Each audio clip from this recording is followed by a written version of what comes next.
اگر یہ پہلا مقدمہ نہ ثابت ہو تو آگے بڑھیں گے نہیں، کوئی ضرورت نہیں ہے۔ چنانچہ آپ دیکھ لیجئے کہ اگر ایک درخت کو کاٹ کے جہاں پھینک دیا جائے ہمارے سامنے، کوئی سوال نہیں کرتا کہ اس کا کارپینٹر کون ہے، کیوں نہیں کرتا؟ اس لیے کہ درخت بتا رہا ہے کہ میرے اوپر انسانی ہاتھ نہیں لگا، لیکن یہ میز فوراً یہ سوال پیدا کر دیتی ہے، اس لیے کہ یہ اپنے وجود سے اپنی ایکسپلینیشن دے نہیں پاتی۔ تو کائنات کا معاملہ بھی یہی ہے، اللہ تعالیٰ کے بارے میں کیونکہ ہمیں معلوم ہی نہیں ہے، ہم نے دیکھا نہیں ہے، ہم نے اس کی ذات کو چھوا نہیں ہے، تو اس وجہ سے وہ سوال پیدا کیسے ہو سکتا ہے؟ ہمیں اطلاع دی گئی ہے پیغمبروں کے ذریعے سے کہ ذات خداوندی ہمیشہ سے ہے، ہمیشہ رہے گی، ظاہر بھی ہے، باطن بھی ہے، اول بھی ہے، آخر بھی ہے۔ اب جب آپ کو بھی سعادت حاصل ہو، ہمیں بھی ہو کہ پروردگار سے ملاقات ہوگی، ملاقات ہونے کے بعد ہم تو اس یقین کے ساتھ جی رہے ہیں کہ یہی حقیقت ثابت ہو جائے گی۔ اچھا، میں یہ ذرا واضح کر دوں آپ کے سوال کے جواب میں، ناظرین کو بھی بتا دوں کہ وجود باری تعالیٰ کے عقلی دلائل سے متعلق ہم نے اسی پروگرام کے اندر 3 اقساط پر نشست کی تھی، جو کہ 3 اقساط پر آپ کو نیٹ سے مل جائے گی، انٹرنیٹ پر اویلیبل ہے۔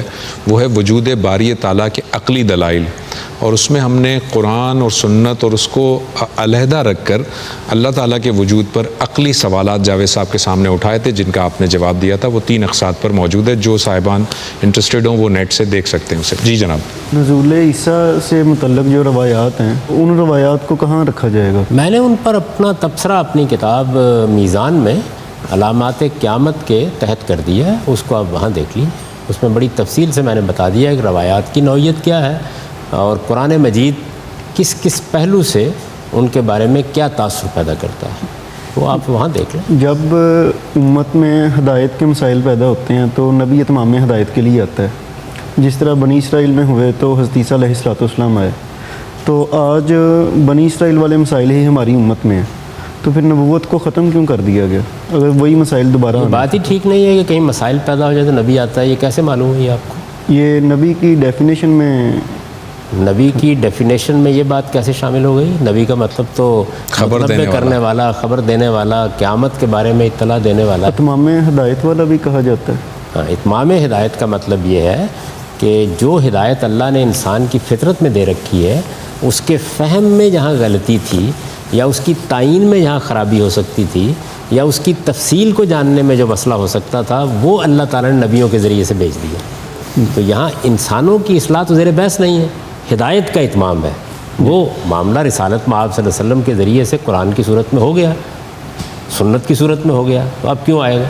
تو پیغمبر یا اتمام ہدایت کے لیے آئے یا اتمام حجت کے لیے آئے، تو یہ دونوں کام ہو چکے، ان کے ہونے کے بعد اس کو کیوں باقی رکھا جاتا ہے؟ راہ چلتے ہمارا ایک مذہبی طبقہ، ایک موب جو شدت پسند ہے، وہ ایک شخص کے ایمان کے بارے میں سوال کرتے ہیں۔ کیا یہ اختیار عام عوام کو ہے کہ وہ جسے چاہے روک لے، اس سے کلمہ سننا شروع کر دے اور اس پہ طرح طرح کے فتوے لگانا شروع کر دے؟ یہ اختیار نہ کسی فرد کو ہے، یہ اختیار نہ کسی گروہ کو ہے، نہ علماء کو ہے، نہ کسی حکومت کو ہے، یہ اختیار اللہ تعالیٰ نے کسی کو نہیں دیا۔ یہ اللہ ہی قیامت کے دن پوچھے گا، وہی اس کا فیصلہ کرے گا، وہی اس کی جزا و سزا دے گا۔ یہ اختیار انسانوں کو حاصل ہی نہیں ہے۔ ہمارا کام صرف یہ ہے کہ جس چیز کو ہم صحیح سمجھتے ہیں اس کو ہم دلائل کے ساتھ بیان کر دیں، جس چیز کو ہم غلط سمجھتے ہیں دلائل سے اس کی غلطی واضح کر دیں۔ اس کے آگے ہماری جورسڈکشن ختم ہو جاتی ہے۔ انسانوں کے جو بڑے بڑے مسئلے پیدا ہوتے ہیں وہ اصل میں اپنی جورسڈکشن سے، اپنے حدود سے تجاوز سے پیدا ہوتے ہیں۔ یعنی حدود کو سمجھنا یہ بہت ضروری، آپ کے علم میں ہوگا، اگر آپ قانون کے طالب علم ہیں یا آپ میں سے کچھ لوگ ہیں، تو جب کسی عدالت میں کوئی مقدمہ ہوتا ہے تو پہلا سوال جو ایک اچھا وکیل اٹھائے گا وہ یہ ہے کہ اس عدالت کی جورسڈکشن ہے یا نہیں، یعنی یہ عدالت حق سماعت بھی رکھتی ہے یا نہیں، یہ پہلے طے کرنا چاہیے۔ تو اس وجہ سے یہ بہت اچھی طرح سمجھ لیں کہ یہ بات کہ میں لوگوں کے کفر و ایمان کے فیصلے کروں، میں ان کے جنت اور جہنم کے فیصلے کروں، یہ اختیار اللہ تعالیٰ نے مجھے نہیں دیا، بلکہ اللہ کے پیغمبر نے اس پر شدید تنبیہ کی ہے کہ یہ کام ہمیں نہیں کرنا چاہیے۔ ہمارا کام صرف یہ ہے کہ ہم کانٹینٹ پہ گفتگو کریں۔ ایک آدمی نے ایک بات کہی ہے، ہم سے پوچھا جائے گا تو ہم بتا دیں گے یہ صحیح ہے یا غلط ہے، یہ کفر ہے یا شرک ہے، یہ بدعت ہے یا کوئی خرابی کی بات ہے۔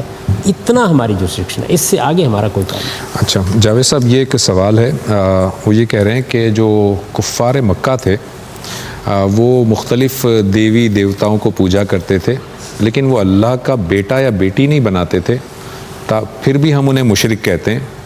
جبکہ مسیحی جو ہے وہ حضرت عیسیٰ کو اللہ کا بیٹا مانتے ہیں، اور یہود جو ہے وہ حضرت عزیر کو اللہ کا بیٹا مانتے ہیں.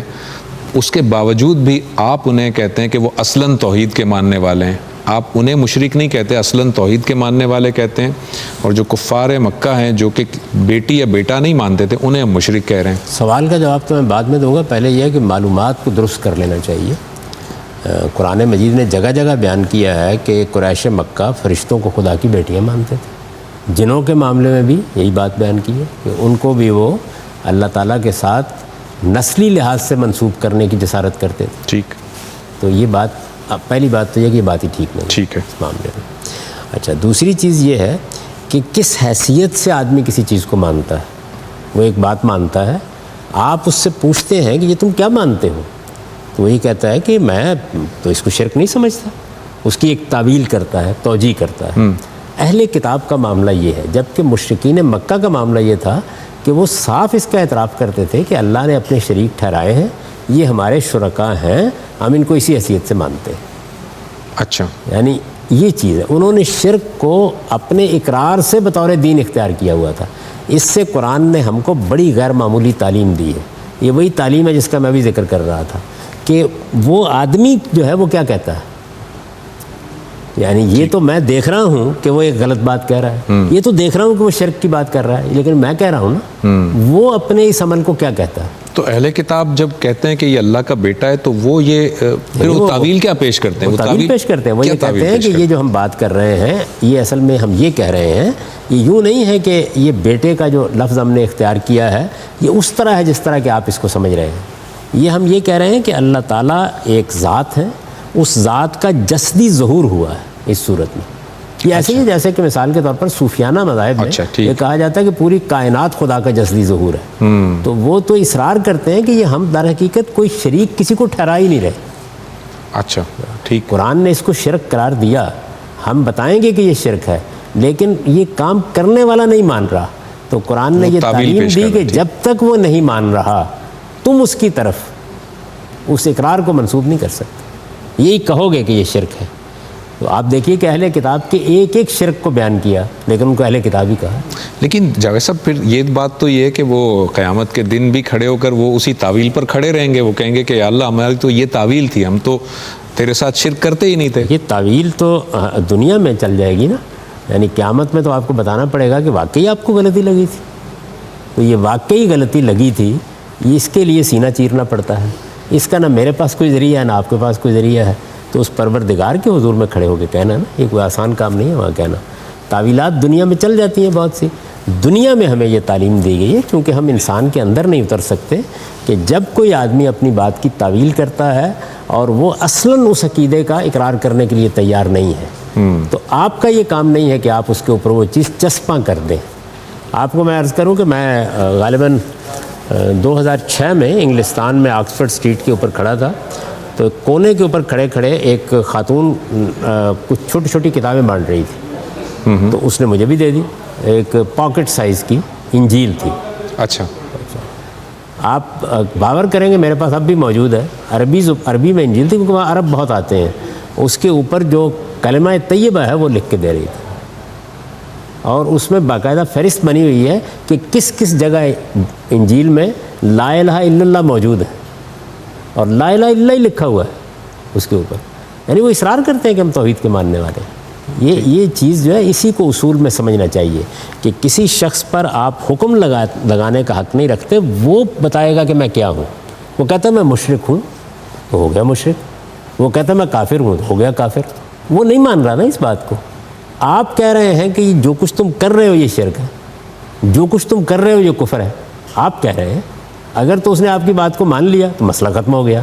اگر نہیں مانا تو آپ پھر اس کو کوئی نام نہیں دے سکتے. بس یہیں تک محدود رہیے جہاں تک اللہ تعالیٰ نے یہ بات. ہمارے مسلمانوں میں بھی پھر ایسے ہیں بہت سارے جو کہتے ہیں کہ جی ہم مسلمان ہیں، لیکن وہ صاحب قبر کے ذریعے سے مانگتے ہیں. وہ کہتے ہیں ہم اسے شرک نہیں سمجھتے. ایسا ہی بالکل ایسا ہی آپ کے ہاں بھی اسی وجہ سے لوگوں کو مشرک کہنا، لوگوں کو کافر کہنا یہ آپ کا کام نہیں ہے.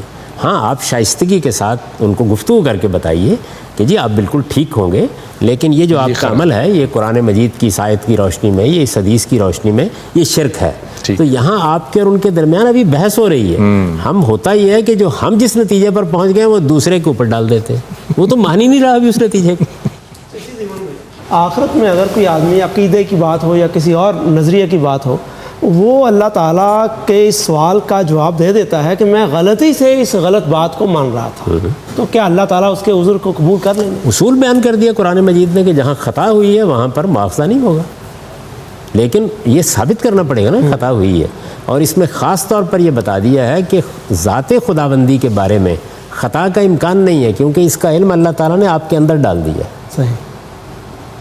اسی طرح سے یہ کوئی آدمی کہے کہ جی مجھے تو یہ احساس ہی نہیں ہوا کبھی زندگی میں کہ جھوٹ بری چیز ہوتی ہے، یہ پاسبل نہیں، کیونکہ یہ جو اخلاقی شعور ہے یہ آپ کے اندر ڈال دیا گیا. کیا مذہب اور سائنس مد مقابل ہیں؟ کیا یہ ساتھی ہیں یا ان کا دائرہ عمل بالکل علیحدہ علیحدہ ہے؟ ان کا دائرہ بالکل الگ الگ ہے. دیکھیے سائنس، اگر فی الواقع آپ سائنس کے اچھے طالب علم کے طور پر سائنس کا مطالعہ کریں گے تو سائنس کا موضوع یہ ہے کہ وہ اصلاً جس ذریعہ علم پہ اعتماد کر رہی ہے وہ تجربہ اور مشاہدہ ہے. یعنی اس وقت بھی جتنے آلات ایجاد ہوئے ہیں ان کے نتیجے میں اصل میں ہم نے اپنے حواس کی طاقت بہت بڑھائی ہے، لیکن جو میتھڈ کو اختیار کیا جا رہا ہے وہ تجربہ اور مشاہدہ ہی ہے. کوئی چیز سائنسی حقیقت بنتی اس وقت ہے جب یا آپ اس کو مشاہدے کی سطح پر لے آئیں یا اس کا تجربہ کر کے دکھا دیں، اس سے پہلے نہیں بنتی. یعنی نظریات سائنسدان بھی پیش کرتے ہیں، آپ کے علم میں ہے کہ آئنسٹائن نے کچھ نظریات پیش کیے، اب ان پر بھی تجربات ہوتے رہتے ہیں. جب وہ تجربے کی سطح پر آ کر ثابت ہو جاتے ہیں تو پھر ان کو ایک حقیقت کے طور پر یا ایک سائنسی فیکٹ کے طور پر مان لیا جاتا ہے. تو اس وجہ سے سائنس کا دائرہ یہ ہے، یعنی وہ دنیا کا مطالعہ کرے گی، مظاہر کا مطالعہ کرے گی، مطالعے کا جو اس کے پاس میڈیم ہے وہ حواس ہے، اور جن چیزوں کو وہ مشاہدے کی سطح پر لے آئے گی، تجربے کی سطح پر لے آئے گی. اب بعض موقع ایسے آ گئے ہیں جس میں استنباطی طریقہ بھی ہے. مذہبی استدلال کی تمام تر بنیاد استنباطی ہے. یعنی یہاں پہ جو میڈیم ہے آپ کے پاس، جب آپ کسی کو بات سمجھانا چاہیں گے تو دیکھیے میں نے ذات خداوندی پر استدلال کے معاملے میں آپ میزان میں دیکھیں تو 3 جگہ سے اپروچ کیا ہے. یعنی ایک یہ کہ میرے اندر ایک نفس موجود ہے، یہ اپنی احتیاجات رکھتا ہے، یہ اب کے بعد پہلو رکھتا ہے، گویا ایک مذہبی سیلف ہے میرے اندر. کیا یہ خدا کے تصور کو قبول کرتا ہے یا رد کرتا ہے؟